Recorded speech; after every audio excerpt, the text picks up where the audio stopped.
Southpaw Herb Pennock is in the box for the New York Yankees. You know, this New York Yankee Cleveland Indian game is coming to you directly from the press box just above home plate here at League Park in Cleveland. Your announcer, Tom Manning. Well, George Yulee has finished his warm-up pitches. It's a 0-0 ball game. Now we go into the first half of the second inning. The Yankees come to bat. Babe Ruth tips his hat. The crowd is booing Babe Ruth. Your announcer is Tom Manning.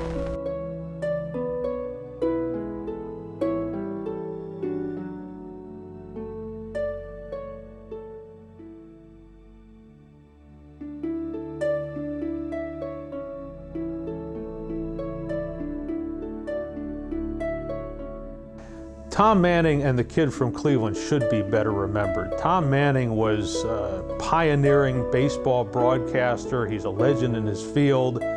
And the kid from Cleveland is an interesting film. I think it holds up better over time than maybe it did when it first came out. The movie was not an Academy Award movie.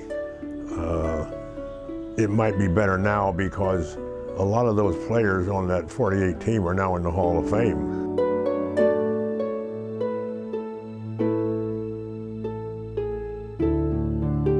Can't put anybody on base, you know, with the Bambino coming up next. And here's the pitch. Gehrig swings, it's a line drive, it's going into right center field. Chris Beaker takes after the ball. The ball caroms off the concrete and right. Lou Gehrig rounds first base, here's the throw. Gehrig stops between first and second. He's going back to first base. Joe Sewell has the ball, throws over to Byrne. Gehrig slides in, and he's safe with a single. Radio had just basically gotten started, and there wasn't much radio around. Wireless, people would string up things on their houses to try and get KDKA, which is one of the pioneer stations, and that didn't really start until 21. By that time, Tom had kind of had a little beginning. He was hawking newspapers, had a bellowing voice. Boxing show was out right near where he was selling the papers. They needed an announcer, brought him in, he did that, then he got a job as the megaphone man, and then came his radio debut where he knocked the station off the air because he talked so loud. And 6 years with the megaphone until PA systems, I guess, started to evolve, and he maybe saw broadcasting as being a lot more substantial than being the megaphone man. Tom Manning broadcast the World Series in the late 1920s into the 1930s, so he was at the microphone for a number of memorable World Series games. He broadcast the first 8 All-Star games, but by far and away the single greatest moment, I would think, was the 1932 World Series Game 3 at Chicago, Wrigley Field, and that's the game that has become known as the game where Babe Ruth called his shot. Babe Ruth tips his hat to the Chicago crowd. He acknowledges their adverse remarks. And now he has dropped his big bat on the ground.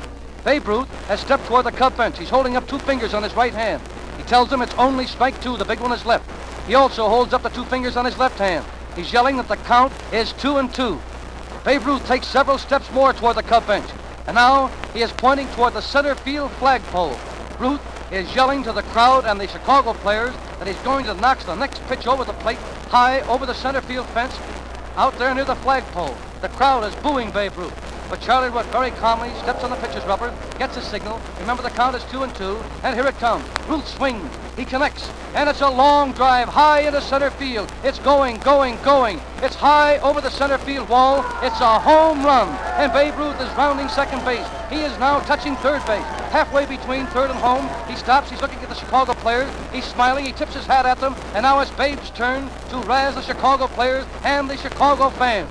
Yes, he tips his hat, wearing a broad grin. He steps on home plate, and that, men and women of the armed service, is the mightiest home run ever hit in the history of baseball. And he called, and this is all in, it's a page and a half of the word-by-word transcript, and how he, stepped out of the box, and he would, yell back at the Cubs, and then finally he stepped out and pointed to the, and Manning said this, and he was doing the network. He's pointing to center field. Now Manning didn't say that he called the shot. But that's because he didn't know that's what he was. I mean, he said he was pointing to center field. He didn't say why because he didn't know why. It's such a great moment of baseball theater and bravado on Ruth's part. He's carrying on with the Cubs players in the dugout and the players on the field. And then he hits this colossal home run to dead center field. It's just a great moment in baseball history. He steps on home plate, and that, men and women of the armed service, is the mightiest home run ever hit in the history of baseball. Well, it's ironic that here in the 1930s, Tom Manning is building his career as one of the greatest baseball broadcasters in the country, and he's not doing the Cleveland Indians games locally because Jack Graney had replaced him when the team changed radio stations. But Manning was at the top of his field, and that was recognized in 1938 when he was honored by the Sporting News as being the best baseball broadcaster in the country. Sandlot Day was a big deal in Cleveland baseball throughout the 1930s and 40s and 50s and even into the 60s. And especially a couple that come to mind, 1941 when Babe Ruth, Ty Cobb, and Tris Speaker, the greatest outfield of all time, participated, and Tom Manning was part of that. And then probably the biggest in 1948 when the Brooklyn Dodgers came in and played the Indians, and so you had Larry Doby and Jackie Robinson on the same field, and Roy Campanella and Satchel Paige. And Tom Manning was always at the forefront of that. He was such a great believer in the Sandlot program and the Cleveland Baseball Federation. Of course, he played on the Sandlots, and so he was a big part of Sandlot. Well, I managed teams on the Sandlots. I managed them Little League and NBF, National Baseball Federation. Bill Duncan was the head of the Cleveland Federation when I played in the 1935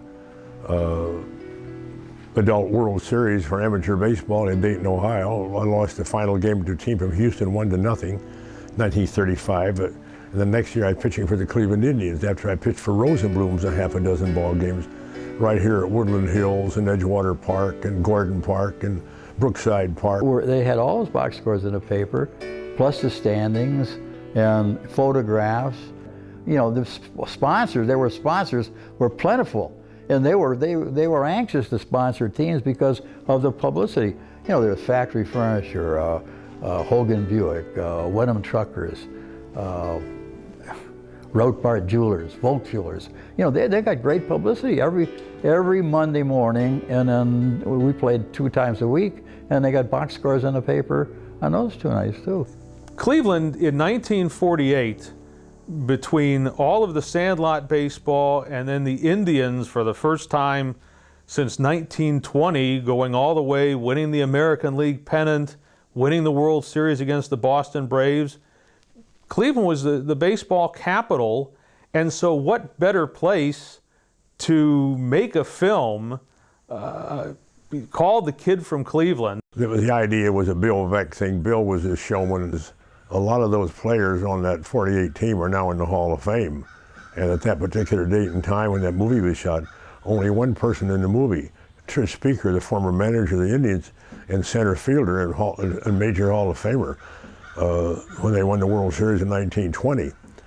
He was the only Hall of Famer in that movie. Now there's 6 or 8 or 10 of them that are those in that movie. I guess one of the things that hit me was this was a B movie.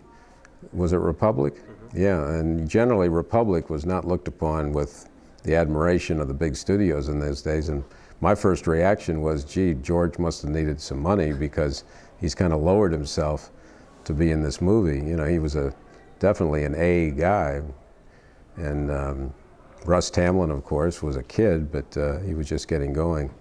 The film was produced by a man named Walter Combs. It was directed by Herbert Klein, who had a background in documentary films, and it was written by John Bright. Both of these guys, Klein was a kind of a pioneering documentarian. Bright was a founder of the Screenwriters Guild. Both of these guys were blacklisted in the 1950s. So the film certainly has kind of a left-leaning approach to it and this very strong theme about juvenile delinquency. Again, with Cleveland as the baseball capital, that makes sense to do a film tied to Cleveland. And then the Indians, right with the Brooklyn Dodgers, are the pioneering team when it comes to integration in baseball. They integrate the American League, and they specifically, Bill Veeck, brings in Larry Doby. Later he brings in Satchel Paige. And so this seems like a really good fit for these particular filmmakers. Well, that came out in '49, and I had just got out of the Marine Corps in '49, and that's when I was going to play pro ball in '49. And so, yeah, I was old enough to see it. And I saw it. I don't remember. It didn't make much of an impression on me. But after, when I did the book with Lou Boudreau, and Boudreau was telling me how he was really upset by it because Veeck promoted this thing. He really wanted this to happen, you know, this movie. You know, Veeck would have the guys come out to the ballpark at 10 o'clock in the morning. Well, initially the film did very well. There was a big premiere. There was a radio remote at the premiere on WGAR radio with Sidney Andhorn hosting. Big crowds throughout the first week. In comparison with It Happens Every Spring and Take Me Out to the Ball Game and The Stratton Story, all of which came out in 1949. This was a black and white film. It had this message to it. And from Republic Pictures, it's kind of a B film. It didn't really have the legs that I'm sure people like Bill Veeck and the producer and the writer and the director hoped that it would. 1948, 1949 was kind of the pinnacle of baseball in Cleveland. But of course the Indians were in contention throughout the 1950s, and in particular in 1956, Manning came back as Jimmy Dudley's partner on the Indians broadcast, and I think that had to have been a great thing, and it's just unfortunate that he had a health issue, an inner ear problem that made travel very difficult. And this was the time where broadcasters were just starting to go on all the road trips, doing all the games live, and he just could not handle that. He was signed up to do the games again in 1957, but he had to bow out. You know, Bob Neal was doing a lot of football, a lot of Brown stuff, and Ken Coleman was doing TV baseball. So Manning being a legendary radio guy, it was a natural to team him up with Jimmy, and he was reluctant at first, but then he, you know, loved the Indians, loved the whole being with the big leagues again, and tried it, and it was that stuff about the airplanes. They were traveling the announcers by that time. Now in 1956, he was also honored with Tom Manning Day in Cleveland. There was a big civic celebration. There was a radio program hosted by Bob Hope on the radio that evening, talking about Manning's life and his career. And then a few years later, in 1959, he got together with Jimmy Dudley and Bob Neal, who were then the radio voices of the Indians, and some entrepreneurs who put together a record album called The Heritage of the Cleveland Indians that captures a lot of those old-time memories in recreations. And so that's a great piece of recorded history that we have. So Manning was very active for those almost two decades after 1948, 1949, until his retirement on December 25th, 1967. Well, I looked through the men that were still alive that I talked to, and tried to substantiate a lot of that by going through newspaper archives. And I spent 2 summers in Cooperstown with Lee Allen, was then the historian, and we became really good friends. We'd go to lunch every day, go back, do research. I was going through all the sporting newses of the times. They would have an On the Radio Airlines column every week where they'd have stuff on broadcasting. Well, I think history is important to the next generation.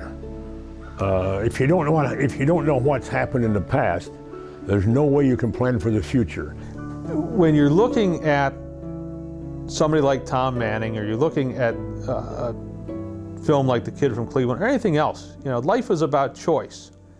And I think it's worthwhile to look back and see the choices that a Tom Manning made, and the choices that all these people got together to make the kid from Cleveland. For, you know, whatever flaws it has, it's something that people had a passion about, they worked hard at it, and as far as choices, I think people that make the choice to learn about history, learn about people like Tom Manning, learn about baseball, it's enjoyable, it's inspiring a lot of the time, it's entertaining, it's educational, and I think it's very worthwhile.